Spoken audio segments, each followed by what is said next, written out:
ध्यान दिया है कि यहाँ पर जो अबाउट है, इस अबाउट में आप ए को अ पढ़ रहे हैं, जबकि फादर में उसी ए को आप आ पढ़ रहे हैं, फादर।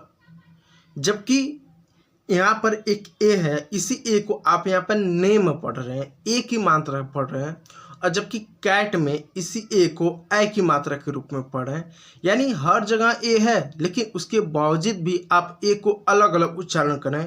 कहीं पर आप इसी ए को अ बोल रहे हैं, तो कहीं पर इसी ए को आ बोल रहे हैं, तो कहीं पर इसको ए और ए बोल रहे हैं। जैसे यहाँ पर आप इसको अराउंड पढ़ रहे हैं, अलोन पढ़ रहे हैं, जबकि वहीं पर इसे कार, बाथ आ पढ़ रहे हैं।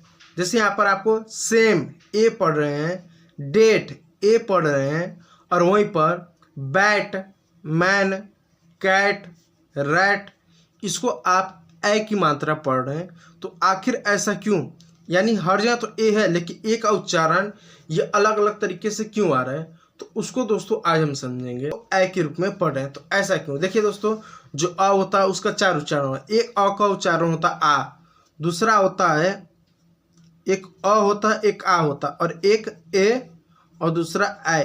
अ का उच्चारण कभी भी होगा तो इन 4 रूपों में होगा। कहीं पर भी आप अ पढ़ेंगे तो इस अ को आप ये 4 चीज़ें ही पढ़ेंगे। अब सवाल है ये ऐसा क्यों पढ़ते हैं? तो देखिए दोस्तों, आपने बचपन में आपने वेबल्स को पढ़ा होगा।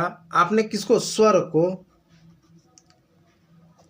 को पढ़ा होगा ना, वेबल्स को, जो हमारा ए, ई, आई, ओ और यू होता है।